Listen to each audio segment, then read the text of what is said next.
Welcome back to the students. We were discussing F block blends and we had discussed lanthanoid, the first series of F block elements. As you know, what are F block elements?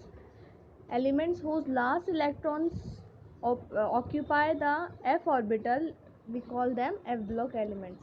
तो जैसा कि आप जानते हैं, जो lanthanoids और actinoids होती हैं, ये F ब्लॉक की दो सीरीज़ हैं. जो लैंथेनॉइड्स होते हैं वो लैंथेनम के बाद स्टार्ट होते हैं, इसलिए उन्हें लैंथेनॉइड्स कहा जाता है. और एक्टिनॉइड्स एक्टिनियम के बाद स्टार्ट होते हैं, इसलिए अपन उन्हें एक्टिनॉइड्स कहते हैं. एक्टिनॉइड्स और लैंथेनॉइड्स दोनों का जो ग्रुप नंबर है वो 3 है. इसके अलावा जो लैंथेनॉइड्स है उसको अपन 4F सीरीज़ और एक्टिनॉइड्स को 5F सीरीज़ भी कह सकते हैं. तो आप यहाँ देख सकते हैं, जो आपकी एक्टिनॉइड सीरीज़ है वो थोरियम से लेकर लोवरेंशियम तक होती है.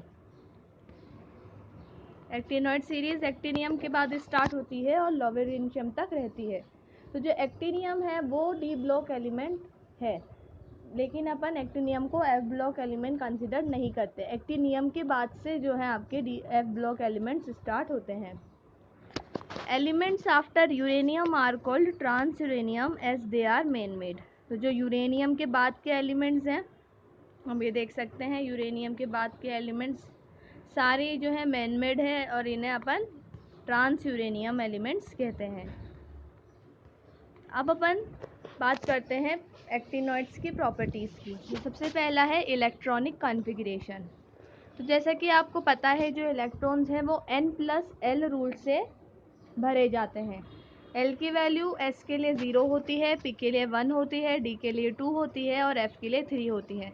अब मान लीजिए आप यहाँ 5f की बात करें तो 5f के लिए n+l रूल से इसकी वैल्यू आएगी 8 और 6d की भी वैल्यू 8 आएगी. लेकिन जिसका प्रिंसिपल क्वांटम नंबर कम होता है, अपन उसी में ही इलेक्ट्रॉन पहले भरते हैं. अब आपको ये ध्यान रखना होगा, क्योंकि ये एफ ब्लॉक एलिमेंट्स हैं, तो आप यहाँ पहले एफ ब्लॉक एलिमेंट्स भरते हैं. तो जनरल इलेक्ट्रॉनिक कॉन्फ़िगरेशन की बात करें तो वो होगा n-2f 1 to 14, क्योंकि आप जानते हैं f ऑर्बिटल में 14 इलेक्ट्रॉन आ सकते हैं. अब क्योंकि 14 एलिमेंट्स हैं तो उनके इलेक्ट्रॉन जो हैं 1 से लेकर 14 तक आपको बिल्कुल ऐसे के ऐसे दिखाना होगा. देन n-1d 0 और 1, क्योंकि ये f ब्लॉक एलिमेंट्स हैं तो पहले आपको f ब्लॉक को फिल करना है, फिर आप d ब्लॉक पर आएंगे. NS2 जो है, इसमें हमेशा S में पहले 2 ही इलेक्ट्रॉन आप भरेंगे. जब अपन इलेक्ट्रॉनिक कॉन्फ़िगरेशन करते हैं तो सबसे पहले NS ऑर्बिटल भरेंगे, फिर n-2f ऑर्बिटल भरेंगे, उसके बाद सबसे लास्ट में n-1d ऑर्बिटल अपन भरेंगे. और आपको ये ध्यान रखना होगा, पहले आप d ऑर्बिटल नहीं फिल करेंगे, क्योंकि ये f ब्लॉक एलिमेंट्स हैं तो आपको पहले f ऑर्बिटल ही फिल करना होगा. और एक बात आप यहाँ नोट करें, जैसे कि मैंने एग्जांपल ले रखा है यूरेनियम का, इसका नंबर होता है 92. तो रेडोन तक तो इसका इलेक्ट्रॉनिक कॉन्फ़िगरेशन सेम होता है. फिर इसके बाद इसके 7s में 2, 7s के बाद आप 5f को फिल करेंगे. 5f में 3 इलेक्ट्रॉन्स होते हैं. इसके बाद आप 6d को फिल करेंगे, तो एक इलेक्ट्रॉन बचेगा, वो आप फिर d में फिल करेंगे. तो आप यहाँ देखते हैं, जो अपन s वाला पीरियड होता है उससे 2 कम f वाला भरेंगे. तो इसी वजह से इन f ब्लॉक एलिमेंट्स को इनर ट्रांजिशन एलिमेंट्स कहते हैं, क्योंकि इनमें जो f ऑर्बिटल भरा जाता है वो जो main n principal quantum number है उससे 2 कम भरा जाता है. क्योंकि ये जो आपका S होगा ये तो अल्टीमेट शेल होगी, मतलब 7s अल्टीमेट शेल. उससे पहले वाली जो है वो पेन अल्टीमेट कहलाती है, और उससे भी पहले वाली जो है वो एंटी अल्टीमेट कहलाती है. अब बात करते हैं अपन ऑक्सीडेशन स्टेट की. तो आई होप आपको इलेक्ट्रॉनिक कॉन्फ़िगरेशन करना समझ आ गया होगा.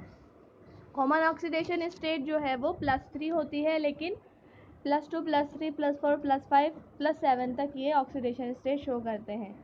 ऑक्सीडेशन स्टेट जो है +4 थोरियम में होती है, जबकि +7 जो है नेप्टूनियम में भी होती है.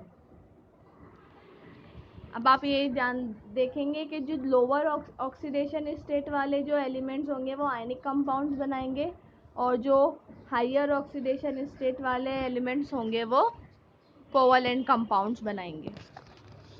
तो ये आपका जो है एक्टिनॉइड्स का इलेक्ट्रॉनिक कॉन्फ़िगरेशन यहाँ दे रखा है।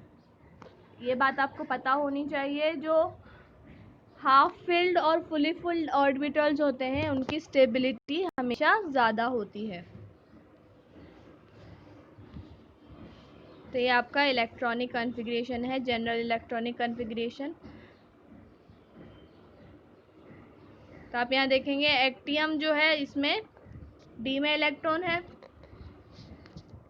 इसके अलावा थोरियम में 5f में 1 रहता है, क्योंकि ये 6d दिखा रहा 6d2 है। तो अगर अपन यहाँ पर इसको थोड़ा चेंज करें, क्योंकि f ऑर्बिटल ही होता है, तो इसका इलेक्ट्रॉन जो है +3 ऑक्सीडेशन स्टेट में f में 1 ऑर्बिटल इसका रहेगा। क्योंकि ये जो डी ब्लॉक एलिमेंट ये जो एफ ब्लॉक एलिमेंट्स होते हैं इनके इलेक्ट्रॉनिक कॉन्फ़िगरेशन को पता लगा पाना आसान नहीं है। तो जो एक्सपेरिमेंटली आपको इलेक्ट्रॉनिक कॉन्फ़िगरेशन दिया है आप उसी को ही याद करेंगे। जैसे आपको ये पता होना चाहिए फुली फिल्ड और हाफ फिल्ड जो है एक्स्ट्रा स्टेबिलिटी शो करते हैं। एटॉमिक रेडियस की बात करें तो बिल्कुल जैसे लेंथेनॉइड में लेंथेनॉइड कॉन्ट्रैक्शन हो रहा था, वैसे ही एक्टिनॉइड्स में एक्टिनॉइड कॉन्ट्रैक्शन होता है। एक्टिनॉइड कॉन्ट्रैक्शन की डेफिनेशन आप देख सकते हैं, the steady decrease in size with increasing atomic number is known as actinoid contraction. ये क्यों होता है? क्योंकि जो एफ इलेक्ट्रॉन्स होते हैं उनका बहुत पुअर शील्डिंग इफेक्ट होता है। लेकिन आप यहाँ देखेंगे जो एक्टिनॉइड कॉन्ट्रैक्शन होता है लेंथेनॉइड कॉन्ट्रैक्शन से ज़्यादा होता है, क्योंकि जो एक्टिनॉइड्स है वो 5f सीरीज़ है और ये जो 5f सीरीज़ होती है ज़्यादा डिफ्यूज्ड होती है। इसकी वजह से इसका जो शील्डिंग इफेक्ट होता है बहुत कम होता है 4f ऑर्बिटल से।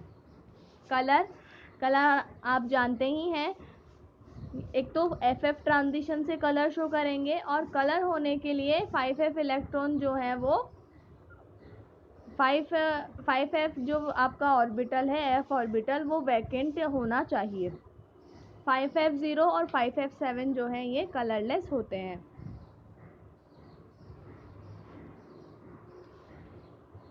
ये अलग अलग आपको दे रखा है, जितने इलेक्ट्रॉन 5 में होंगे उसके हिसाब से ही उस एलिमेंट का कलर होगा। आयनाइजेशन एंथैल्पी बहुत कम होती है, क्योंकि इनका जो आउटर ऑर्बिटल है आप देख सकते हैं, जो डी ऑर्बिटल है वो इनकम्प्लीट है, और वो इनकम्प्लीट है तो अपन उससे आसानी से इलेक्ट्रॉन जो है वो रिमूव कर सकते हैं। तो इनकी आयनाइजेशन एंथैल्पीज बहुत कम होती हैं। अब जैसा कि आप जानते हैं, अगर आपके पास यहाँ अनपेयर्ड इलेक्ट्रॉन है तो ये पैरामैग्नेटिक होंगे नेचर में। इसके अलावा ये ऐसे एटम्स होते हैं, ऐसे एलिमेंट्स होते हैं जो रेडियो एक्टिव होते हैं नेचर में। तो सारे जो एक्टिनॉइड्स होते हैं ये रेडियो एक्टिव होते हैं नेचर में, मतलब इनकी हाफ लाइफ बहुत कम होती हैं। इवन सेकंड से लेके आधे दिन तक इनकी हाफ लाइफ होती है। अपन पढ़ेंगे यूजेस ऑफ लेंथेनॉइड्स। तो जो लेंथेनॉइड्स होते हैं ये अलॉय बनाते हैं, और एक स्पेशल तरीके का ये अलॉय बनाते हैं जिसे अपन मिश मेटल कहते हैं। मिश मेटल में 55% सीरियम होता है और 25% लेंथेनम होता है। तो मतलब यहाँ जो आपके मेन कंपोनेंट है वो आपके लेंथेनॉइड्स के ही हैं। तो इस वजह से अपन यहाँ इसको अलॉय, बाकी जो दूसरा परसेंटेज है वो फिर दूसरे एलिमेंट्स का होता है।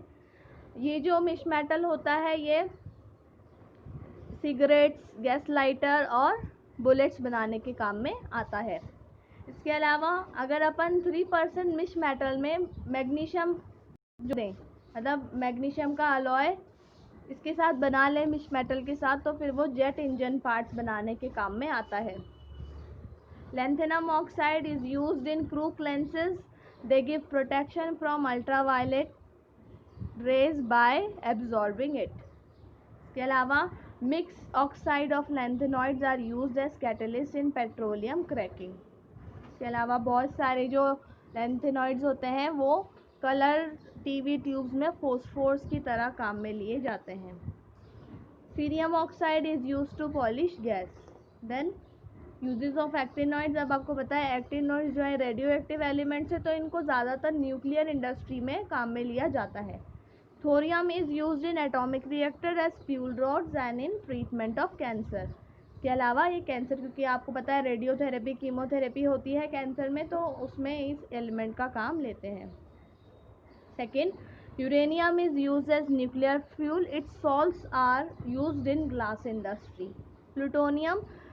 प्लूटोनियम जो है वो एटॉमिक रिएक्टर के फ्यूल के काम में लिया जाता है। Thank you, that's all for your chapter D and F block. I hope आपको समझ आया होगा। Thank you, that's all for today.